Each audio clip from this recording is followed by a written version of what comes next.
Welcome back to my YouTube channel. Students, आज हम electrostatic का पार्ट 2 के न्यूमेरिकल करेंगे जो कि बहुत ही इंपॉर्टेंट है, वेरी इजी है, जिनमें कैपेसिटर और कैपेसिटेंस और कैपेसिटर के जोड़ के हवाले से न्यूमेरिकल है। बिना देर किए हम चलते हैं आज के पहले न्यूमेरिकल की तरफ जो कि न्यूमेरिकल नंबर 6 है। एक +2 कूलम के पॉइंट चार्ज को, ठीक है, एक छोटा सा चार्ज है पॉजिटिव और उसका कीमत उसकी कितनी है, +2 है। 2 कूलम को एक पॉइंट जिस पर, यानी एक ऐसा पॉइंट है जिस पर 100 वोल्टेज का पोटेंशियल है, यानी पोटेंशियल डिफरेंस कितना है उस पॉइंट पे 100 वोल्ट का, से एक ऐसे पॉइंट पर जिस पर पोटेंशियल कितना है जी 50 वोल्ट है, यानी हाई से लो की तरफ आ रहे हैं, हाई से लो की तरफ, तो मुंतकिल किया जाता है। लो जी, बहुत ही आसान हो गया कि एक +2 कूलम का चार्ज है, उसको 100 वोल्टेज से 50 वोल्टेज पर लेकर आना है। तो क्या कहता है, कहता है जो चार्ज की एनर्जी होगी, जो चार्ज को एनर्जी दी गई है, जो उसके ऊपर फोर्स लगाई गई है, वो कितनी होगी वो मालूम करें। बेसिकली उसका मतलब ये है कि आपने 100 वोल्टेज वाला पॉइंट जो था वहां से चार्ज को उठाया, 50 वोल्टेज वाले पॉइंट पर लेकर आए, तो आपने जो काम किया है वो मालूम करें। तो स्टूडेंट, जब कल हमने 5वां न्यूमेरिकल इसका किया था तो सेम वही है, लेकिन इसमें 2 पोटेंशियल दिए हुए हैं। हम गिवन डाटा अगर लिखें तो सबसे पहले हम लिखेंगे Q चार्ज, यानी कितना है जी +2 कूलम। अब एक पॉइंट पर पोटेंशियल कितना है 100 है, दूसरे पर पोटेंशियल कितना है 50 है, तो हम लिख लेते हैं डेल्टा V 100 - 50 यानी 50 वोल्टेज। अब टोटल इसकी वैल्यू कितनी आएगी, 100 में से 50 माइनस करें तो 50 वोल्टेज। ठीक है, ये फर्क हमने मालूम क्या नाम है यूज करना है, ये फर्क हमने यूज करना है। अब आगे क्या है, इसकी एनर्जी यानी वर्क डन, जो आपने इसके ऊपर वर्क किया वो कैलकुलेट करें। तो स्टूडेंट, इसका इंतहाई आसान सा फार्मूला है W = Q × डेल्टा V। तो सिंपल सा इसका आंसर आ जाएगा। Q कितना है हमारे पास 2 कूलम, वोल्टेज में तब्दीली कितनी है 50 वोल्ट, तो 2 × 50 ये हो गया 100, और एनर्जी या वर्क ऐसे यूनिट क्या होता है जूल। तो स्टूडेंट, बिना कैलकुलेटर इस्तेमाल किए इसको हमने हल कर दिया। अब 7वां न्यूमेरिकल है एक कैपेसिटर। कैपेसिटर स्टूडेंट क्या होता है, एक ऐसा आला होता है जो चार्ज को स्टोर करता है। तो कहता है कि उसको जब 9 वोल्ट की बैटरी से जोड़कर मुकम्मल तौर पर चार्ज कर लिया है, ठीक है, तो क्या हुआ है उस पर 0.06 कूलम चार्ज स्टोर हुआ है, यानी बैटरी कितनी लगाई है हमने 9 वोल्ट की, चार्ज कितना उसके ऊपर स्टोर हुआ है 0.06 कूलम। तो कैपेसिटर की कैपेसिटेंस मालूम करें, जिसको हम कैपिटल C से लिखेंगे। स्टूडेंट, ये इंतहाई इंपॉर्टेंट न्यूमेरिकल है, शॉर्ट क्वेश्चन में भी आता है कि कैपेसिटेंस क्या है, कैपेसिटर क्या है। कैपेसिटर ऐसा आला जो चार्ज को स्टोर करता है, कैपेसिटेंस उसकी सलाहियत कितनी है, कितना चार्ज वो स्टोर कर सकता है, और इसका फार्मूला इंतहाई आसान है, Q = CV। अब आपने C मालूम करना है, तो C बराबर होगा Q/V। अब दोनों की रेशियो ले लें। Q कितना है हमारे पास 0.06 कूलम, वोल्टेज कितना है 9। अब इसको डिवाइड करें तो आपके पास कैपेसिटेंस आ जाएगी स्टूडेंट 0.06 डिवाइडेड बाई 9, तो ये आ गया 6.66 10⁻³ फैरेड। कैपेसिटेंस का ऐसा यूनिट क्या होता है फैरेड। 8वां न्यूमेरिकल है एक कैपेसिटर को जब 6 वोल्ट यानी 6 वोल्ट की बैटरी से जोड़कर मुकम्मल तौर पर चार्ज किया जाए तो इस पर 0.03 कूलम का चार्ज स्टोर हो जाता है। स्टूडेंट, ये इसका हो गया पहला पार्ट। अब यहाँ पे आपको क्या दिया हुआ है, वोल्टेज दिया हुआ है कितना 6 वोल्ट, और चार्ज कितना आया हमारे पास 0.03 कूलम का। अच्छा जी, अब आगे क्या कहता है, कैपेसिटर पर 2 कूलम चार्ज स्टोर करने के लिए। अब नया चार्ज क्या आ गया 2 कूलम, इसको हम कह लेते हैं Q1, इसको हम कह लेते हैं Q 2। अच्छा जी, आगे क्या है, स्टोर करने के लिए कितने वोल्टेज दरकार होंगे, इसको V2 कह लें और ये कैलकुलेट करना है, ये V1।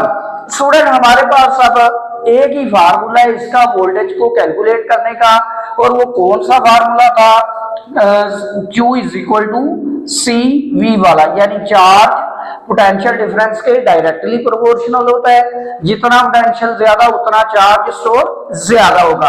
और सी कैपेसिटेंस है, यानी कैपेसिटर की चार्ज स्टोर करने का कांस्टेंट है सलाहियत के वजह से। तो हम ऐसा करते हैं, पहले यहां से सी निकाल लेते हैं, ठीक है, फिर यहां से V निकाल लेंगे। तो सबसे पहले ये अगर फार्मूला इस्तेमाल करें, यानी पार्ट ए इसको बना लें, तो पार्ट ए को हल करें, ये पार्ट बी बना लें। अच्छा, पार्ट ए को हल करते हैं, हम लिखते हैं Q1 equal to C1 V1, ठीक है, या C सिंपल लिख लें जी, Q1 इक्वल टू CV1। अब C की वैल्यू निकालनी है यहां से, Q1 कितना है 0.03 कूलम, C कैलकुलेट करना है, V1 कितना है 6 वोल्ट। अब जब मल्टीप्लाई हो रहा है यहां से डिवाइड होगा, तो 0.03 डिवाइडेड बाई 6, तो इसकी कैपेसिटेंस कितनी आएगी स्टूडेंट, 0.03 डिवाइडेड बाई 6, तो ये आ गया 5 × 10⁻³ फैरेड, ठीक है जी। अब इसी कैपेसिटेंस को यूज करेंगे, यानी इसके बी पार्ट के लिए, बी पार्ट में हमें Q2 दिया है, V2 पूछा हुआ है, तो हम यही फार्मूला इस्तेमाल करेंगे, Q2 इक्वल टू CV2। क्यों, अब कैपेसिटेंस हमने कैलकुलेट कर लिया पहले, अब इसी कैपेसिटेंस को इस्तेमाल करेंगे इसमें, तो वोल्टेज हम कैलकुलेट कर लेंगे। अब जिस चीज की वैल्यू है वो लगाए, Q कितना है हमारे पास 2 कूलम, C हमारे पास था 5 × 10⁻³ फैरेड, V2 आपने कैलकुलेट करना है, तो ये मल्टीप्लाई हो रहा है यहाँ पे, इधर आके डिवाइड होगा, तो 2/5 × 10⁻³ ये V2 यानी जो नया वोल्टेज था वो आ गया। अब स्टूडेंट कल भी मैंने शायद बताया था आप लोगों को, जब भी आपके पास इस तरह की रकम आ जाए, आपने क्या करना है, ब्रैकेट लगानी है और लाजमी लगानी है। अगर नहीं लगाएंगे, फॉर एग्जाम्पल आप कहते हैं जी मैं करता हूं 2/5 × 10⁻³ तो जवाब गलत आएगा। अब आपने क्या करना है, ऊपर वाली रकम को लेना, डिवाइडेड इस वाली रकम को ब्रैकेट में अगर लिखकर करेंगे तो फिर आंसर सही आएगा। लो जी, इसको करते हैं 2 डिवाइडेड बाई ब्रैकेट 5 × 10 पावर वाली लामत स्टूडेंट मैंने ये बताई थी कि ये इस तरह का नंबर होता है, बटन होता है, इसको प्रेस करें तो पावर आ जाती है, 10⁻³ ब्रैकेट बंद। तो आपके पास वोल्टेज की वैल्यू आ रही है V2 की 400 वोल्टेज। तो स्टूडेंट अब उसका जो क्वेश्चन था कि एक कैपेसिटर को जब हम 6 वोल्ट की बैटरी से मुकम्मल तौर पर चार्ज करते हैं तो इतना चार्ज आया है, ठीक है। अब कहते हैं 2 कूलम पूरे करने हैं, तो वोल्टेज कितने होंगे, अब इतने वोल्टेज हो तो चार्ज इतना, अब वोल्टेज ज्यादा चाहिए तो फिर चार्ज ज्यादा। अब 2 कूलम चार्ज स्टोर करने के लिए 400 वोल्टेज की उसको बैटरी लगानी पड़ेगी। अब चलते हैं न्यूमेरिकल की तरफ। 2 कैपेसिटर्स जिनकी कैपेसिटेंस एक की है 12 माइक्रोफैरेड, दूसरे की है 6 माइक्रोफैरेड, तो हम लिखते हैं जी C1 12 माइक्रोफैरेड। अब माइक्रो प्रीफिक्स है तो इसको खत्म करें तो 10⁻⁻6 फैरेड, ठीक हो गया स्टूडेंट। अब दूसरा क्या है 6 माइक्रोफैरेड, यानी दूसरी कैपेसिटेंस 6 माइक्रोफैरेड। अब इसको भी खत्म करें प्रीफिक्स को तो आएगा 6 × 10⁻⁻6 फैरेड। अच्छा जी, आगे क्या है, इनको सीरीज तरीके से जोड़ा गया। स्टूडेंट कैपेसिटर चूंकि चार्ज स्टोर करने वाले डिवाइसेस है तो सीरीज साइड बाय साइड यानी ये एक, ये दूसरा, ये तीसरा, ये चौथा, ये पांचवा, ऐसे ये एक हो गया, ये एक हो गया, ये एक हो गया, ये एक हो गया, ये एक हो गया, इस तरह ये सीरीज है। अगर ऊपर नीचे दाएं बाएं लगाए तो वो पैरेलल होंगे।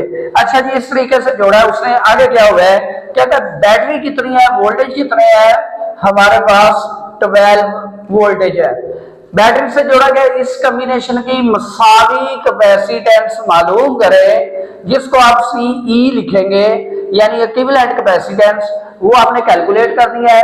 नीज हर कैपेसिटर पर चार्ज जो है वो मालूम करें। तो चार्ज हम Q लिखेंगे सिंपल। क्यों ऐसा लिखेंगे? क्योंकि सीरीज तरीके में चार्ज हमारा सेम रहता है। ये बात याद रखनी है आपने कि जब सीरीज तरीका होगा तो हमारा चार्ज सेम होगा, तो हम एक ही Q लिखेंगे। ये नहीं लिखना कि कैपेसिटर 2 थे, Q1 Q2 नहीं लिखा, Q लिख दिया है।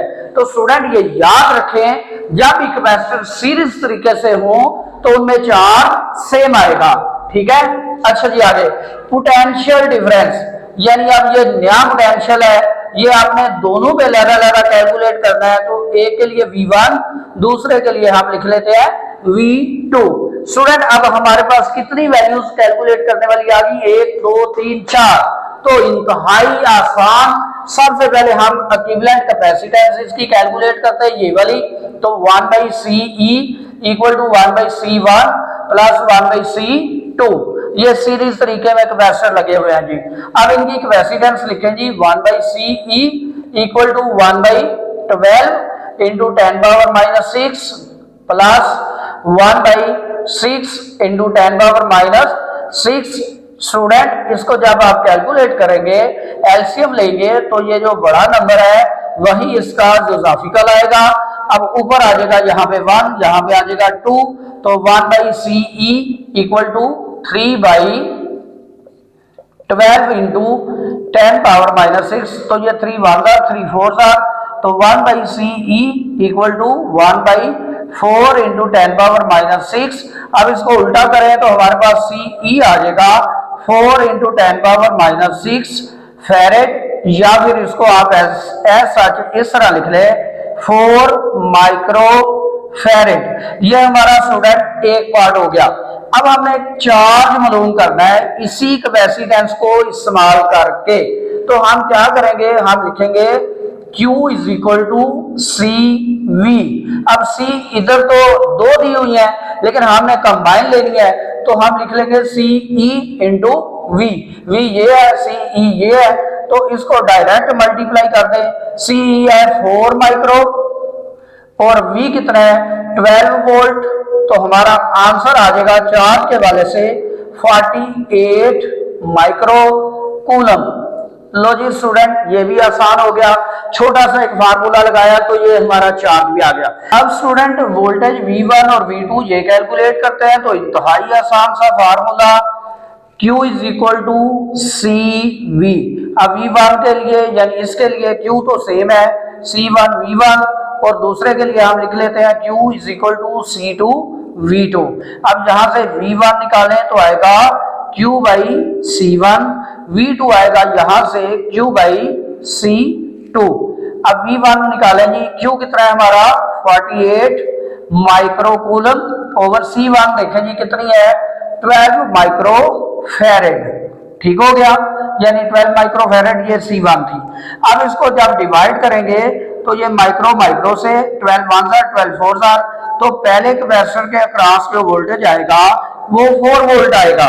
अब दूसरे को चेक करें जी, V2 इसमें Q तो 48 ही रहेगा, 48 माइक्रो, और C2 कितना था हमारा 6 माइक्रो फैरेड। माइक्रो से काट दे, 6 1 6 12, तो जो वोल्टेज कैपेसिटर 2 के अक्रॉस आएगा वो 12 वोल्ट आएगा। ठीक है स्टूडेंट, ये न्यूमेरिकल इंतहाई इंपॉर्टेंट, क्योंकि इस तरह के अक्सर पेपर में आते हैं जिनमें वो कहता है कि कैपेसिटर को सीरीज तरीके से जोड़ा गया है, कैपेसिटर को पैरेलल तरीके से जोड़ा गया है। लास्ट न्यूमेरिकल 10वां न्यूमेरिकल, 2 कैपेसिटर जिनकी कैपेसिटेंस 12 माइक्रोफैरेड और 6 माइक्रोफैरेड है। हम लिखते हैं जी C1 12 माइक्रोफैरेड यानी 12 इंटू 10⁻⁻6 फैरेड। C2 हम लिखते हैं जी 6 माइक्रो फैरेड यानी 6 इंटू 10⁻⁻6 फैरेड। अब इनको पैरेलल तरीके से जोड़ा गया है। कितने वोल्टेज की बैटरी से? 12 वोल्ट की बैटरी से। तो V हमारा कितना है जी 12 वोल्ट। स्टूडेंट अब आपने याद रखना है कि जब कैपेसिटर को पैरेलल तरीके से जोड़ा जाए तो उनके वोल्टेज की मिकदार सेम रहती है, लेकिन अभी नाइन्थ न्यूमेरिकल किया है उसमें सीरीज तरीका था, तो सीरीज तरीके में चार्ज सेम रहता है, लेकिन जब पैरेलल तरीके की बात करें तो हमारा वोल्टेज वो सेम रहता है। अब वो कितना है 12 वोल्ट। अब शायद इसका पूछे भी तो हम बोलेंगे जी चूंकि पैरेलल कॉम्बिनेशन है तो पोटेंशियल डिफरेंस 12 वोल्ट ही है। अब इस कॉम्बिनेशन की मुसावी कैपेसिटेंस यानी सीई इसमें भी कैलकुलेट करनी है। अच्छा जी आगे क्या करना है, नीज हर कैपेसिटर पर चार्ज, अब चार्ज इसमें मुख्तलिफ होगा यानी Q1 ये भी कैलकुलेट करें, Q2 ये भी कैलकुलेट करें। अच्छा जी आगे पोटेंशियल की मिकदार, तो स्टूडेंट ये पोटेंशियल की मिकदार ऑलरेडी हमारे पास मौजूद है, हम एंड पे लिख देंगे कि जो कि पैरेलल तरीके से जोड़ा गया है तो इसमें पोटेंशियल सेम रहेगा। ठीक है, अब हम करते हैं पहला पार्ट ये वाला कि सीई क्या है। तो सीई जब पैरेलल कॉम्बिनेशन होगा तो आपने डायरेक्ट दोनों कैपेसिटर की कैपेसिटेंसेस को जमा कर देना है। ठीक है, इसको फ्रैक्शन में या जैसे पिछले न्यूमेरिकल में किया था ओवर यानी इनवर्स रिलेशन में वो नहीं करना। अब इसको डायरेक्ट जमा करें तो सी आपके पास आएगा 12 into 10 power minus 6 plus 6 into 10 power minus 6। अब स्टूडेंट ये 10 पावर माइनस 6 कॉमन ले लें तो 12 प्लस 6 ब्रैकेट में आ जाएगा इंटू 10 पावर माइनस 6 ये कॉमन आ गया। अब 12 और 6 कितने होते हैं जी 18, यानी सीई आ गया 18 इंटू 10 पावर माइनस 6। अब इसका ऐसे ही उन्होंने लिख लिया फेरेड, या आप इसको ऐसे भी लिख दें 18 माइक्रो फेरेड, तो आप ये भी यूज कर सकते हैं। अब दूसरा पार्ट इसका कि आपने Q1 और Q2 मालूम करना है, तो स्टूडेंट यहाँ पे एक लाइन लगाए, आपने किया हुआ है formula Q is equal to CV। अब इधर भी लिखे और इधर भी लिखे। अब चूंकि वोल्टेज सेम है, क्यों पैरेलल तरीका है, तो हम क्या लिखेंगे Q1 C1 Q2 C2, V को नहीं छेड़ेंगे क्यों V सेम है। तो हम Q1 कैलकुलेट करना चाहते हैं तो C1 कितना है हमारा 12 इंटू 10 पावर माइनस 6, V कितना था 12। अब इसको आप कैलकुलेटर से मल्टीप्लाई कर लें तो 12 को 12 से मल्टीप्लाई करें 144 आएगा 10 पावर माइनस 6, तो आप चार्ज को लिख सकते हैं 144 माइक्रो कूलम। ठीक है, अब इधर Q2 लिखना है यानी कैलकुलेट करना है तो Q2 आ जाएगा C2 कितना है जी 6 into 10 power minus 6 into V कितना है 12, तो आप 12 से मल्टीप्लाई करें तो ये आएगा 72 इंटू 10 पावर माइनस 6, या फिर आप इसको माइक्रो में लिख लें तो 72 माइक्रो कूलम। अब एंड वाला पॉइंट जो कि इसने ये बोला हुआ है पोटेंशियल की मिकदार, तो हम यहाँ पे स्टार लगा के लिख देते हैं चूंकि पैरेलल तरीके से कैपेसिटर्स जोड़े गए हैं लिहाजा वोल्टेज के बराबर पोटेंशियल डिफरेंस होगा। ठीक हो गया स्टूडेंट, ये एंड पे आ जाएगा, इसको ना भी लिखें तो ये अंडरस्टूड है चूंकि पैरेलल तरीका है। तो स्टूडेंट अगर आपको इन न्यूमेरिकल में या जो कल न्यूमेरिकल हम किए थे उनमें कोई क्यूरी है, कोई क्वेश्चन है, कोई भी प्रॉब्लम है, आप कमेंट करें, मैं आपको इंशाल्लाह गाइड करूंगा, आपको बताऊंगा। अगर आपको मेरी वीडियो पसंद आई है लाइक करें, शेयर करें और चैनल को जरूर सब्सक्राइब करें।